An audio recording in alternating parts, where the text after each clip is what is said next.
don't know about you. I'm all about obedience. If you'll just tell me how it's going to work. Right. Hey everyone, this is Yvette Hampton. Welcome back to the Schoolhouse Rocked Podcast. I am back today with my good friend Rachael Carman. If you missed Monday's episode, go back and listen. It was so good and so encouraging. And, it's funny because sometimes we do these episodes and we make all kinds of, lists and checklists. Checklists are good, especially for mamas and dads who are figuring out this homeschool thing. But this week, I feel like we're just sharing our hearts. And I love that. I love being able to just share what the Lord has done with Rachael, what he's doing with me. And so I hope it is just an encouragement to you. Before we get back into our conversation, I want to thank our sponsor again, CTC Math. You guys check them out, ctcmath.com. If you're looking for a great online math program, go to ctcmath.com. And I think you will really like them. And I think your kids will too, because it's fun. And the guy who teaches it has a really cool Australian accent. And that's fun for kids to listen to. So, Rachael, welcome back to the podcast. Yeah, I'm always so glad to chat with you. I feel like we're almost sitting with a cup of coffee across from each other. It's true. Bringing all of our listeners along with us. I say coffee, and I really mean tea with creamer in it because our listeners know I don't drink coffee. I don't either. I just don't like it. It's so thick, and I don't know. I like tea. I had peppermint tea with my vanilla creamer this morning. It's my favorite thing. That's pretty glorious. That is pretty glorious. So good. It's kind of what gets me up in the morning and got my tea and my Bible and get to just sit and just bask in the Word of God. So yeah, it's so good. Such good stuff. And we're talking about obedience. I'm actually reading through the book of Daniel right now. And man, I love the book of Daniel. It's so good. There's just so much in there. Yeah. And just his obedience and his resolve yes. to honor the Lord when it didn't even make sense. His life was at stake. And he was like, but God. And I'm still going to obey God. And I'm going to only worship God. And the Lord saved him. And I think we sometimes feel like Daniel, where we're like, we feel like we're being thrown into the lion's den. Yeah. And, are the lions going to devour us, or is the Lord going to rescue us from this? And again, it's all about perspective. And Daniel had the right perspective. He did. He didn't know how it was going to end, but he had the right perspective because he knew where the finish line was. And so, at the end of Monday's episode, I talked about that. And it's so important to know what our finish line is because we have to know how we're getting there. And the in-between can sometimes be blurred. Yeah. And you talked about the Israelites standing at the edge of the Red Sea. And that is one of my favorite stories in the Bible because for so many years, we felt like that as a family with getting the movie out. We just felt like, we're standing at the edge of the Red Sea and we don't know how we're going to get across this. We literally have no idea. And the Lord showed me this, and I've shared this before, but it's been, I think, a really long time. The Lord showed me something about that years ago, and that as the Israelites were standing at the edge of the Red Sea, if you think about them doing that, there were enough of them that if it had been just a small creek or even a river, that was difficult to get across, but they were able to get across it. They could have figured it out because there were enough of them. They could have said, we're going to stack these logs and these rocks, and we're going to figure out a way to get across this river or whatever body of water it was. And God did not provide them with something that was able to be gotten across without him. He brought them to the edge of that Red Sea and he just said, trust me. And they had to literally stand there and wait. And can you imagine? I mean, they've got, the Egyptians chasing them on their tail and how terrifying that would have been for them. And I think oftentimes we feel that way. We feel like there's someone chasing us. There's someone on our tail because guess what? There's an enemy of our soul. There's an enemy who wants to attack our family. He does not want family discipleship. He does not want us leading our kids to Christ. He wants us to believe every lie known to man. Yep. And the Israelites could have just turned around. It was fight or flight at that point. They could have turned back around and said, okay, fine, we'll be your slaves. We will do whatever you want us to do. Just spare our lives. Right. And instead they trusted the Lord. And they didn't have any way to get across that sea except for God. And we are often there. I feel like so many times in our life, whether it's marriage or parenting or homeschooling or church ministry or, missions ministry or whatever it is. If we're doing something for the Lord, we stand on the edge of the Red Sea sometimes and we're like, God, I don't know. But I know I need to be on the other side of that sea, because that's where the finish line. And I mean, obviously the finish line for them was the promised land. Yeah. And eventually that was going to lead to salvation through Jesus. Mm-hmm. That was the real finish line. Right. But still, it's so hard. And so sometimes we don't know what to do when things aren't clear in the in-between. And so I'm not to digress too much, but talk about that, because when everything is blurred, as we're taking this journey and we're trying to focus our perspective. You're wearing glasses right now, Rachel. I just recently in the last year started to have to really wear glasses to read. I just can't see so stuff. It drives me nuts. I know. But only to read.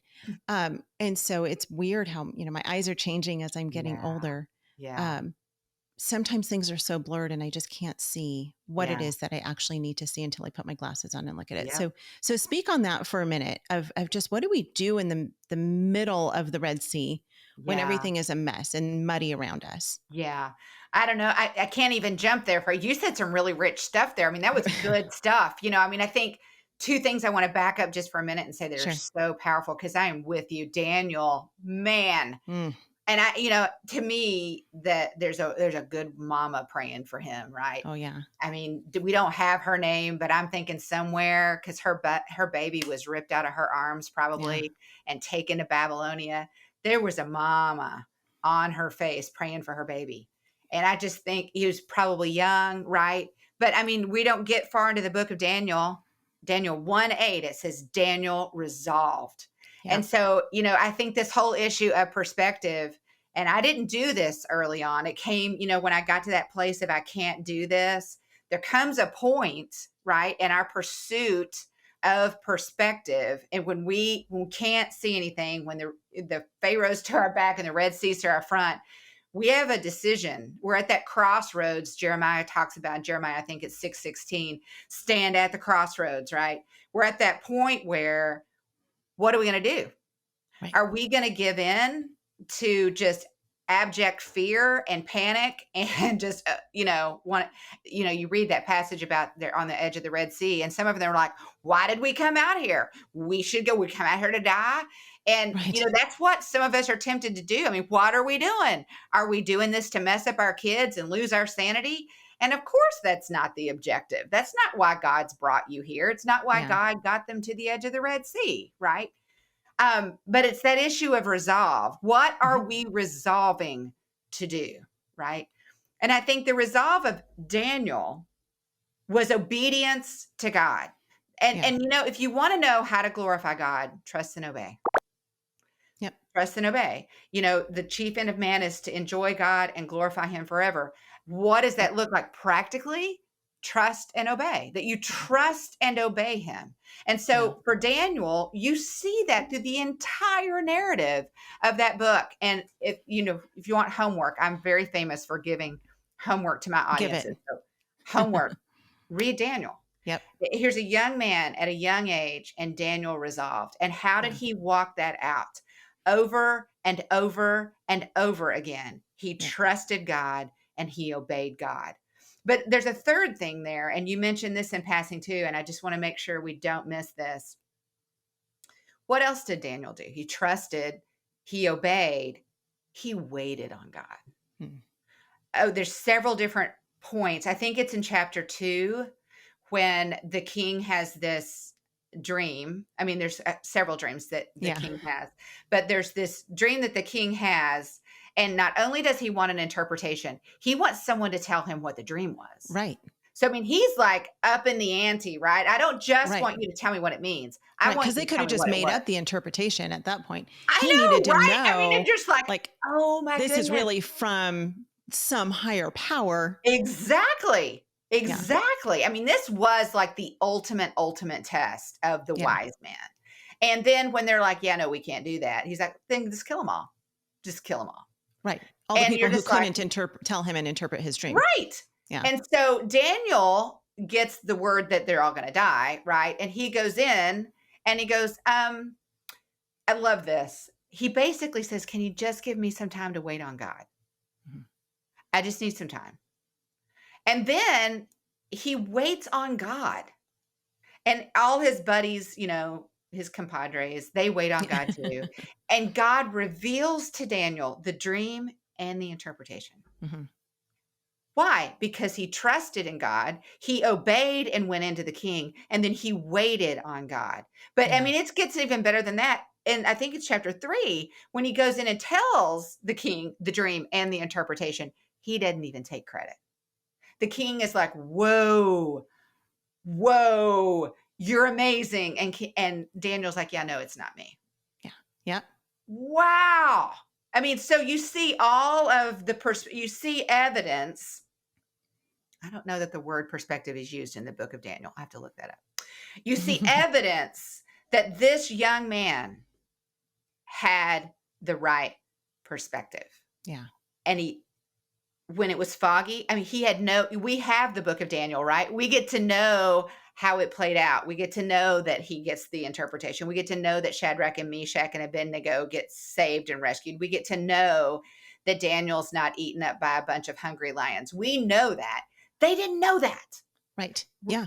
And we've got to, when we're reading scripture, try to take off all of what we already know. Yeah. And be in that moment with them. He didn't know. Right. He didn't know. But he still trusted, because he even said, even if I get devoured by lions, God is still good. And I still trust him. And that's the repeat of Shadrach, Meshach, and Abednego. They're like, you know what? Even if our God can save us, but even if he doesn't, even if he doesn't, we're not bowing. We're not doing that. And that's the same choice that you and I have today. Yes. Is trusting and obeying, not because we know the end. Right. And the outcome is not up to us. Mm-mm. We don't have to understand it. I have been over and over and over again over the last few years, and even over the last few months, I have had to be reminded by my husband and others that the outcome is not up to me. No. It doesn't matter. It's all up to the Lord, and it's all going to be for his glory. I just have to obey. I just have to put one foot in front of the other and do what he's asked me to do with a joyful heart as much as I can. Right. Right. And trust him for the outcome. I don't have to, I don't have to understand it, and that's okay. Let's take a quick break. We'll be right back. What we do at IEW is break through the noise of the grammar and the writing prompts, and we say, this is what you do, step by step. And I've witnessed it over and over again, both watching Andrew teach and hearing from parents, this is the best writing program. We've made it so easy and made it really affordable. So any mom can teach writing to their children using our course, and we guarantee it. To try 3 weeks of free lessons, visit IEW.com. We are back with Rachael. In the first part of today's episode, we're talking about how do we proceed when things are just not clear to us? Mm-hmm. How do we proceed? And so we talked about, of course, trusting the Lord, right? Which we do even when we have no idea how it's going to turn out. But how do we continue to just move forward in this? Yeah, so just to skip to the chase a little bit, we do know how it turns out. Jesus is victorious. He defeated death. He's coming back to take us home. We do know the end of the story, right? And so that's what the perspective that we've got to get, the perspective we've got to pursue is that. Because I don't know about you, I'm all about obedience. If you'll just tell me how it's going to work. Right. I'll homeschool my kids. Sure. We will go on this trip. Yeah, I'll accept this opportunity. Yes, we will do. Fill in the blank. Mm-hmm. How many of us love the Red Sea story or the Daniel and the lion story or the interpret the thing story solely because we know the outcome? And we're all about being the hero, right? Because we're like, yeah, that'd be awesome, right? To do. And I'm like, what about in that moment when you don't know? Yeah. You don't know. And I think that for me, it's homework assignment number 2. Okay. How about we take some time to be introspective. And in an ideal world, I love the picture you painted earlier with your cup of tea. You and I are tea drinkers. I'm English breakfast. You're mint. I'm half and half. You're vanilla. Sometimes I do English breakfast. Yeah. How about a cup of tea? I like to light a candle and I'm with God's word and I love to journal. What if we just dared to journal about those things that we know God is asking us to do? Because I would posit, we know. I know. There are things that I know God is asking me to do. I got to deal with that, right? Mm-hmm. And I got to figure out, is this a willful thing? I just don't want to. Right. I mean, is this I will if you tell me?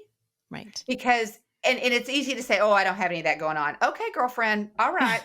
What if you actually dared to ask God if he would reveal to you in your heart, in your time with him, those issues of obedience and trust that you are ignoring, that you are overlooking, that you are creatively, just putting in a box somewhere and just not, just putting off, procrastinating with. Yeah. Because God really wants us to trust and obey him.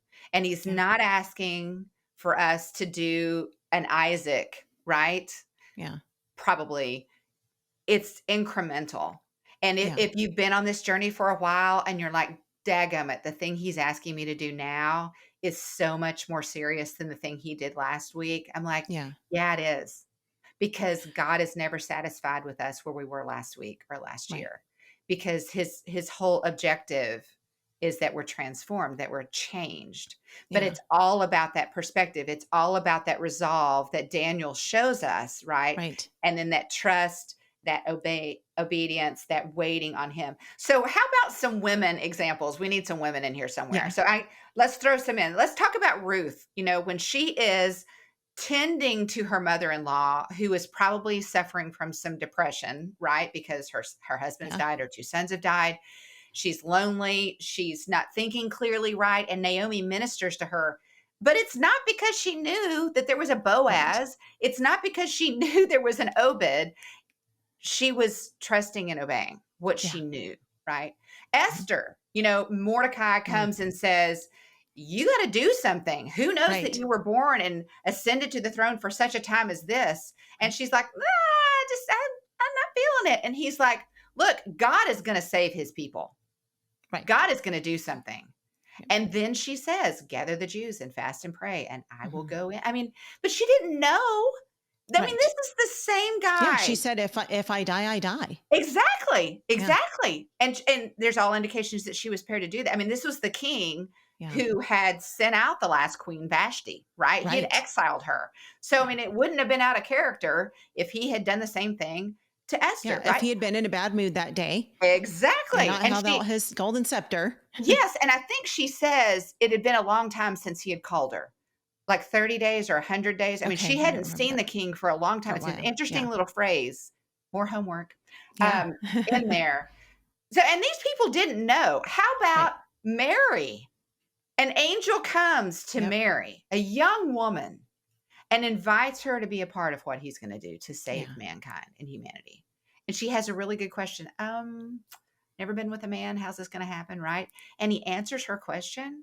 And then she says, may it be unto me according to your word. Mm-hmm. She had no idea what she was signing on to. No idea. But God was doing what? Inviting her to trust and obey. He was calling her higher. He was inviting her to get perspective. And this is what we need to unpack next time. So perspective on who he is and his promises. That's what he's inviting us to do. Yeah, love it. Well, that's a great way to tie this up because we are out of time. Thank you again for being with us today. You guys can learn more about Rachael at rachelcarman.com. We'll put that link in the show notes. Man, this is such an encouraging conversation. I'm so excited to be talking about this, and I need this encouragement right now. Another way to get great encouragement, in addition to the podcast and in addition to Homeschool Insights, our other new podcast, is to watch the movie Schoolhouse Rocked, the Homeschool Revolution. You guys, Rachel's in it. and so many other great cast members. God was so faithful to bring just an incredible cast and an incredible message through this film that, let me just tell you guys, this family, the Hampton family, my husband and I and our 2 daughters, who are the most ill-equipped people to make a documentary on homeschooling, through the grace of God, we were able to get this movie done and get it out and into people's hands. And the responses that we're getting from people are overwhelmingly humbling. And all we can do is continue to say, it's not us. It wasn't us. We didn't do this movie. We just said yes. We were willing to use the gifts that God had given us to make this film. But we didn't do this on our own. We just said, yes, Lord. Okay, fine. Use us. We will do what you want us to do. And out of it came this movie that is literally changing lives, changing families. And to God be all the glory for that. So if you have not yet seen the movie, I'm so surprised always when I hear, how many people have watched it and then so many people who have not yet seen it. And I'm like, oh, you've got to see it. So you can find the movie 2 ways. You can stream it through our website, schoolhouserocked.com. Or you could go to schoolhouserocked.com and you can purchase the DVD through our website as well. So we've got DVD and streaming. However you want to purchase it or rent it, you can rent it for streaming as well. Watch the movie, invite your friends over, have a watch party. We still have tons of people having watch parties in their homes, at their churches, at conferences all over the place. We are actually, I say we, my girls and I are going to be in California on August 5th. And we're going to be showing the movie in Palmdale, California at Faith Community Church. And so we've been sending out information on that event in our newsletter. If you're not subscribed to our newsletter, you can do that on the website as well. But if you are anywhere in the Los Angeles area within driving distance to Palmdale, come and meet us. Come and watch the movie. It's a free event. There's going to be lots of encouragement and dessert, and it's going to be a really exciting event. We would love to meet you. But if you can't be there, again, rent it, watch it, buy it on DVD, and bring your friends together and be encouraged. It's a great movie. Yeah, you're just saying that because you're in it, Rachel. No, y'all did a great job. I'm totally kidding. Glorious. Yeah. I'm totally kidding. But thank you guys for being with us today. We will be back with you tomorrow. And until then, have a great afternoon. Bye. So I never planned on homeschooling. And in fact, our oldest daughter, who is now a mother herself, when she was about 3 years old, I put her in preschool because I thought that's what we did. When it came time to put her in kindergarten, my husband and I enrolled her in a Christian school because I went to a Christian school. And I think this is where parents, we typically do with our children what our parents did with us. Ow, look, Annie, to the donkey. Less is more. They like little bits. They don't like the big, huge handfuls because their mouths are so little. We honestly started homeschooling kind of by accident. I think it's changed pretty significantly. I think we're both far more on board than we were when we first started. At first, I was completely against homeschooling. I felt like that kids needed to go to school to have proper socialization and proper education, and so I had really bought into that myth. We got into homeschooling not because we wanted to. We're kind of the weird people. There's a lot of people who got into homeschooling. They always dreamed about it. When they were first pregnant, they were looking forward to homeschooling. Not us. So I'm a little bit maybe unusual. We moved to really good public schools and then they let me down. Call them accidental homeschoolers or reluctant homeschoolers. Their stories, like ours, weren't that unusual. So many of the families we met never planned to homeschool.